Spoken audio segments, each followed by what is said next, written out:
This video shows you how to break a bad habit. The information in this video is based on a book called Atomic Habits by James Clear. And in it, it states that the quality of our lives is reflective of the quality of our habits. So if you've identified a habit that you don't find conducive to your goals and you wish to break it, here is exactly how to do it. We need to make it invisible, unattractive, difficult, and unrewarding.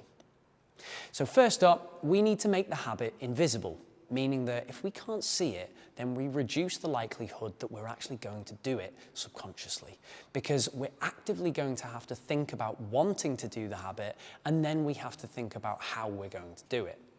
An example of this might be if you feel like you spend too much time on your phone in the evenings, you might want to maybe keep it in a bag or keep it in your coat pocket hung up, rather than just having it on you in your pocket all the time.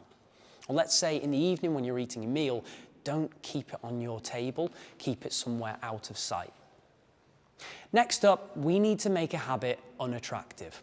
So we need to make it so we genuinely don't want to do this habit. So highlighting all the reasons why we don't want to do it, and if necessary, we need to increase our awareness of when, where, and how we're doing the bad habit. So one example might be setting a screen time limit goal on your phone. Because every time you reach that limit, your phone has to pop up and tell you that you've hit that limit. And if you want to exceed that limit, you have to actively press a button to say ignore, or maybe key in a passcode.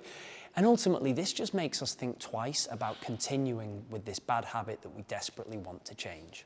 Next, we need to make the habit difficult. Now, humans are really lazy. So if we were to make our desired choice the easy choice, we're much more likely to make it. Thus, if we make the bad choice difficult, we're much more likely to not do it simply because we're lazy. In our example of the mobile phone, a way to make this difficult is to sign out of all the apps that we often use, delete them altogether, maybe turn your phone off, or maybe keep it in your car.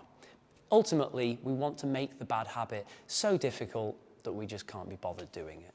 Finally, we need to make the habit satisfying. Now, this is normally linked with some kind of regular feedback or reflection mechanism, whether that be a coach, a training partner, a friend, or maybe just a meeting with yourself. You should look back at your performance over the past week toward this new habit. And if you were happy with your progress, what is your satisfying reward? Conversely, if you're not happy with your progress, what are the consequences?